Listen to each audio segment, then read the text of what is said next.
in 5 games, 4 clean sheets or consider back up. Kai say 4 Premier League games and 1 FA Cup.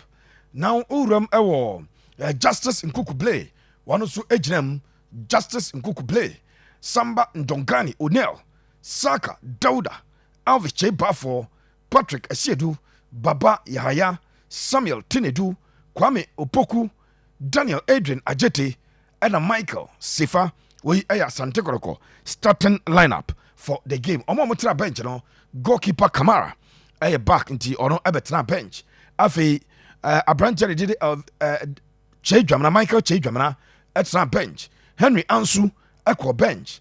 Albert Amwa, na our bench. Samson Eduku, na our bench. A branch did a day Emmanuel Entry.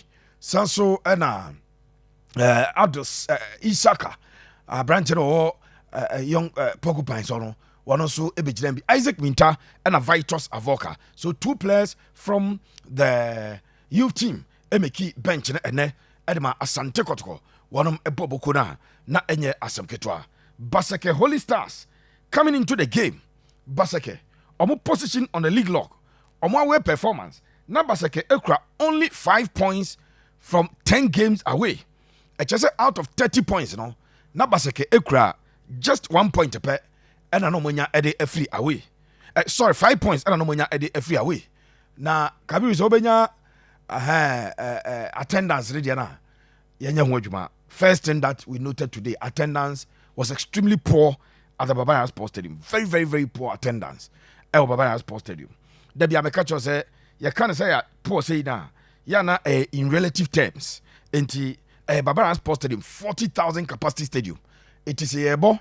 Na nipa e was stadium ono and number no enshada enkosra definitely ubon se edempa sa ebi attendance we e wo Dr. Chase Sports Complex kabeka se nipa e wo park pa ebi attendance we e wo bibia ni dance park kabeka se nipa e wo stadium pa but a very poor attendance and e happen here e wo Baba Sports Stadium kabiru hwem ubenya attendance de enko you capture only the fans as at the time game no your boy no. We captured the fans alone issue and pesa video no never so the green stands almost empty. Green stands here almost empty as you are seeing, and those listening to radio no need for you the very, very poor attendance. This is the yellow stands at this time near above 30 minutes of the game. 30 minutes ya boy, even the rest stands and then paying for a happy hour no still now attendance quite poor. Se oko VIP session wa VIP ne de aya numbers ne pa ene Kotoko charges 70 cedis or VIP na numbers no very encouraging. It was almost full as at the time I yes video you know na VIP no nipa pa but we the attendance as and happening at Baba Sports Stadium not too encouraging, but Kotoko won the game. So now let's go into the game. And the Prosperity Ogum echo the 4-3-3, but changes kakra to the middle. Changes kakra to the middle. Answer Kotoko a chile on there because of Joseph Ablo are only available. Those who watched my channel, Pepe's right channel, no, yeah, they was Ablo and available. Generally, 20 players or more camp now uploading him, and they line up uploading him because or injured. Now, for rest, no. Nyami adma Sunday ebe a FA Cup galore Baba weekend where your boy FA Cup matches in now Baba into league Emma. So still in the FA Cup, Kotoko versus True Democracy. Ablo besa rested. Obeba baka a Kotoko kwako PM akwabo the league. Our money Pando Heart of Lions. I think the next round of matches, Kotoko ebebo Pando Heart of Lions. It is our game, Ena ombe room. A branch in the room, Aquacobobi. So Ablo was not there. Now, their coach, I say, Henry Ansu, echo back to the bench. Ansu has been doing so well. But my catch up says, our boy and did Michael Sifano. Ora Kotoko, central defense, Ebia, Ablomono seniority, yes, born in Nimbopa, and then Obi or sharp branch in the command and the control. Our Samba at the bench, actually, Daniel Adrian Ajeti, and what on. Or ball right back. I think that Daniel Adrian, the first game, yeah, I heard no. See a conclude yanky, I'm boy, no. Because Kotoko League cities in there, Nanya cra. Na minimum so brand, but no so Bobby. And then Daniel Adrian Ajeti, Ebo Bo Palma, at least Kotoko Ewo, and number 2 or then it to the soa. Ebeye plus Lord Amwa. As usual, left back row no Patrick Essien, but Patrick wa bre obi o he game ni ene obo free kick na cross obo corner kick na say clearly I think Patrick will need some rest. Every October 2024, ebesi sabri or the only left back abo the Asante Kotoko. One game pen on Messi here. Kotoko versus Dreams. Ewo Tubas Rotef no so ena Kote ebe deputize man because now I just 3 yellow cards. Middle no Justice Blay ebe rem. Then Abrante the din ede Samoti de do. Enya number 8 row no eboy. Babaya ebo as the 10. Alvis Cheba for Dauda Saka and Abrante the din ede Kwame Poku. And then coach at the attackers be brave again because he wanted to score more. Inti Emmanuel Nchi ebaye. Abrante the ede Albert Amwa emeki the match awaited return no waba ebe boy. Then coach assign so ede Minta ebaye. The coach was trying to see say goals baba, but wanya goals no one goal na eba mu na ena eko pie. Now yenhwe the first goal and the only goal of the game. Abrante the din ede Samotinedu Makasa say Tinedu at Legon Cities. Season no ball Edema Legon Cities no. Tinedu I think 5 goals and 4 assists from a deep lineup playmaker rules on number 6. Saru no and obo. There be ayana or leke around the penalty box or per short abo. Mahus in recent times ojinawo enya bi ball e bi fan chain. But another it was a free kick and Kotoko enya he and kick no said omusi epeja no of course Patrick Essien epeja and a defender ahead the ball out. Defender ahead the ball out no. And I bred the Samuel Tinedu a course short libi. Now normally sa short you born a you need to keep it down. Or there's a woman fasro. A fasro the as a fasro. He kept it down. He kept it goal bound. He kept a ball be a goal bound shorter. Now it's a ball waba. I didn't need actually posum. And it take a wicked deflection of the player of Basekewoli Stars. So a BT goalkeeper no Emma Bono echo to atrem. It was early in the game and Asante Kotoko enya sa go no and Kotoko playing at home na by the 14th minute Samuel Tinedu ebo first goal. Na the challenge say almost set the tone for an avalanche of goals. Almost set the tone for say one more ever share goals no do na. But the story did not turn out the way we expected it to be. The story did not turn out the way the Kotoko fans, the Kotoko fans expected it to be. No more expected say very early go no eba no enka ebe spare team no on to score more goals. Omo try goals no for no and to me ama tactically. And now there were coach Abdullah Ghazali. Eye say ebro hu say Kotoko ebo 3 midfielders. Eti Kotoko ebetimi enya control in the middle no. Or packet midfield nepa. In the first half, about a typical 4-5-1, parading 5 midfielders versus Kotoko 3 midfielders. No, said the bear onubenya numbers and control in the middle. Adia Abdullah Ghazali, and again, no. I think that Nazia Mekato say our coaches are learning gradually. Your coaches in Asiade, and Kanena a drone in your play match role. But I said, yeah, once the coaches in Asiade, they are applying what they are learning. Inti Abdullah Ghazali enim dada say Prosper a typical 4-3-3 system and obo. Sometimes and in recent times the last 2 games Prosper akọ 4-2-4 and now 4-2-2-2. So now nami chichim edi chemo. Eti and a game no Ghazali epake 5 midfielders in the first half. The duty of the midfielders ne say Momo Kotoko enya sa control na Kotoko epe e middle no. So they wanted to block Kotoko and prevent Kotoko from getting the spaces. Mini stadium, they say give me boy Prosper because spaces. Anna and ran to the drive it on no. So spaces in Naima.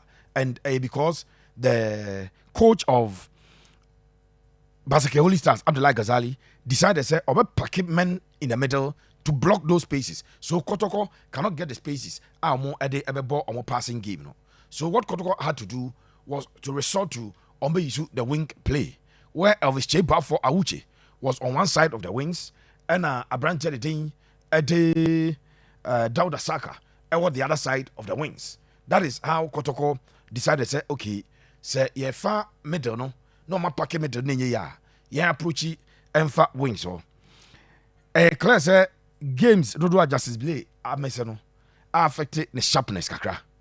Eti the usual Justice Blay amemi no enim no any ne sharpness, the aggression level, the passing range, the ability to win the balls, you know, and then not that usual Justice Nkuku play. Na play, I want you know about form kakra, and all because what for the last 3 Premier League games, GPL games or Mobi, FA Cup, and about second half back. Into clearly now the sharpness no ever form. A branch a day. In team manu absence and so Emma Kotoko midfield no slow. So yegina him say Andrews in team manu ejina middler. Ayana Emma Asante Kotoko midfield no sharp. But because in team manu was missing, Emma the midfield of Kotoko no slow. And so it was a very very slow midfield and an Kotoko a putu apa. Intina Emma game no flow said ye Kotoko ebe say omo ebe flow no.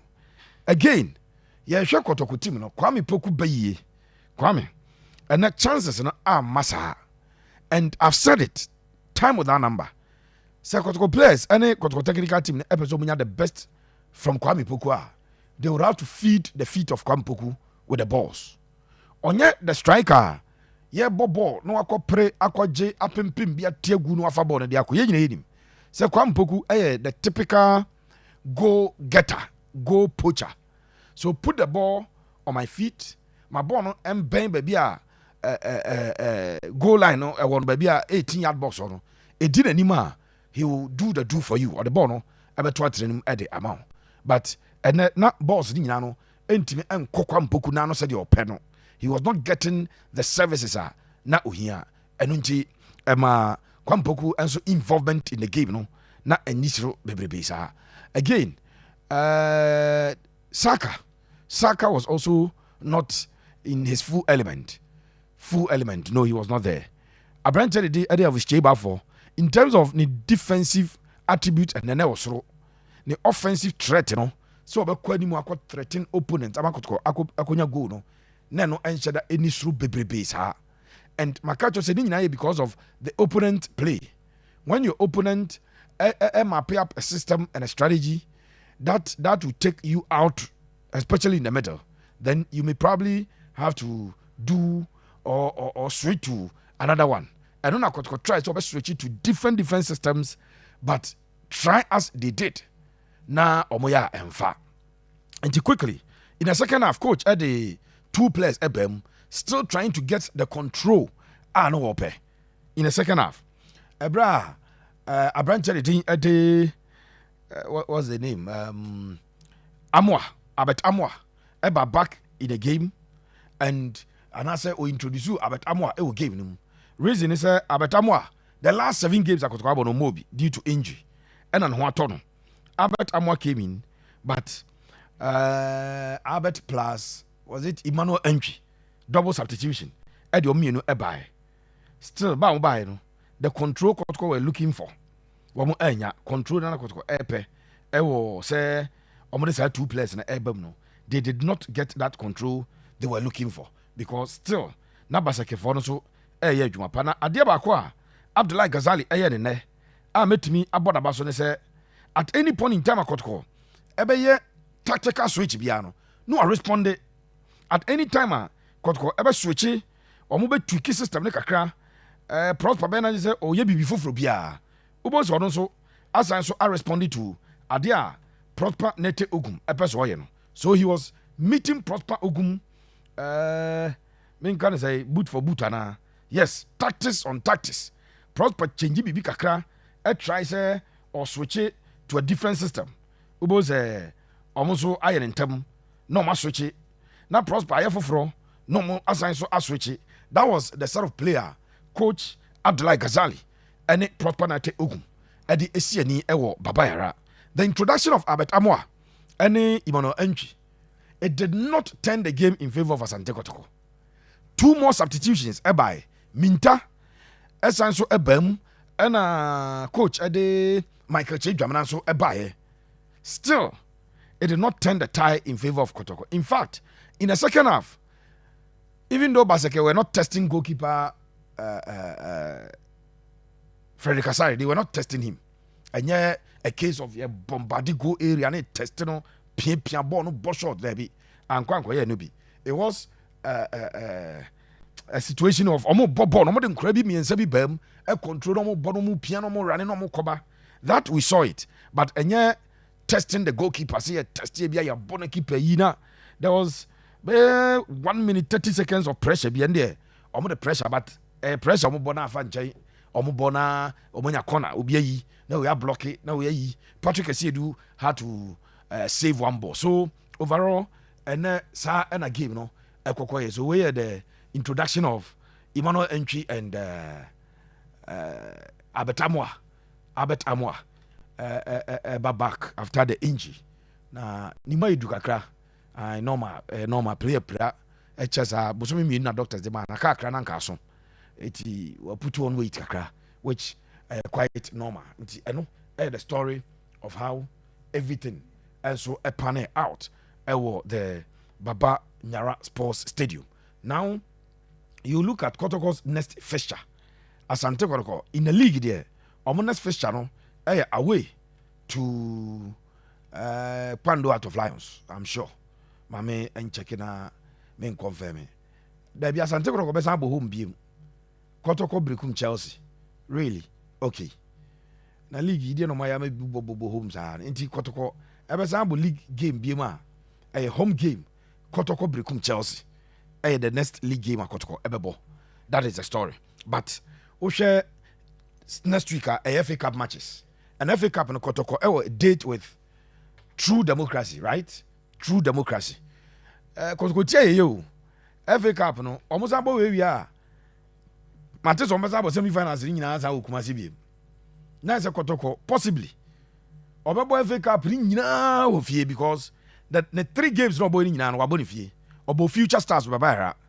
And obo accelerate babayara. Wabo second 11 wise babayara. Obo true democracy babayara. Say MTN FA Cup quarter semi-final games no Kotoko advance yemfa no clause na. If Kotoko should advance, then say FA Cup semi-finals na saba Kumasi no more SN ball Kumasi bim, and that will be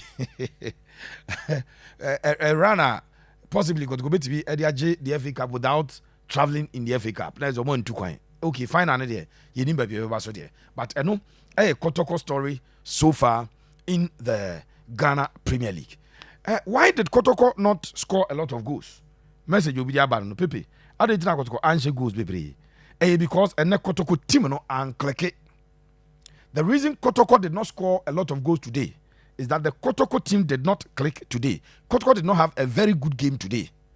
Asante Kotoko a good day and game no boy no. On another day, if not because of Makacha Babaya and they say I bet than a venue say we are there Kotoko no Babaya no omo ever win they say Oma turn Babaya into a fortress. So whatever the case be, they win the game at Babaya. So far 6 games, 6 wins, 1 goal conceded. Only 1 game na Kotoko conceded goal and no cry no. Side game is almost 4.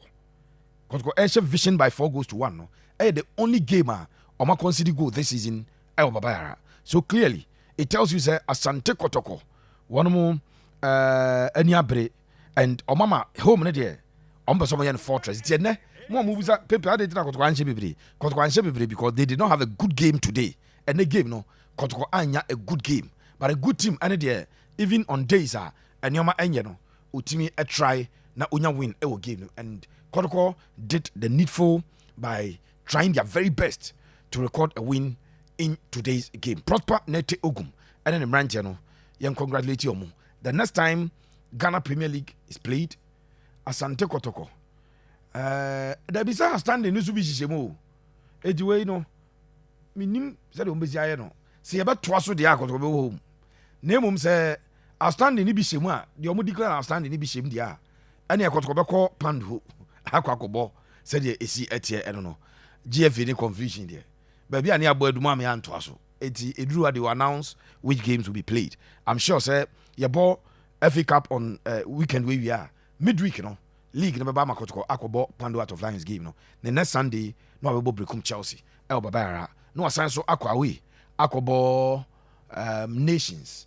Yes, obo nations no abebo home no akwa away no akobo bibi any Gold Stars sa na ato so sa enso Kotoko ehye baako basically stars and to me ante Kotoko back on top of the Ghana Premier League as we speak. The story of the day. Abrante did somewhat tinedu and I said the only goal at the Asante Kotoko after a free kick. Patrick Essiedu boy, Abrante ba could need to pin a ye born by no and or return a ball shot at the Kotoko. Somewhat tinedu, the hero of the day, winning the day for Asante Kotoko by go to nil over Basekoli Stars and back on top of the GPL as we speak. Yaba na yede diakarinya na atwaso at the amount. Kaisa Black Stars arrive Morocco. Game na Basu